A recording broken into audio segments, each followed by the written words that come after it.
DJT stock analysis tomorrow, next week, Monday and onward. Is it a buy or not? Watch this 1 minute video till the end to find out. So Trump Media stock, or Trump Media and Technology stock, I'm definitely looking for a buy, but doesn't mean that I'm necessarily buying right off the rip. And it's not as simple as it seems like, you know, I'm not just going to randomly buy. But to give you more context, all I'm using is just my strategy that's previously delivered thousands of correct predictions in 2023, 2024.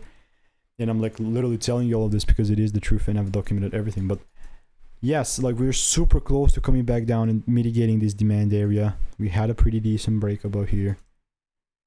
That's cool. Now what I'm going to do is just do this. And now, unless the price really pulls down and gives me a double break, I'm not going to buy. Like really, you know, because I'm really pushing it. If it just starts to go without me, I mean, there's another argument to be made that I can wait for a double break here, but either way, you know, I'm going to keep you updated. If you want to learn my strategy for free, check the photos link in the description. All the reviews and ratings are 5 stars, and I will be seeing you in the next one.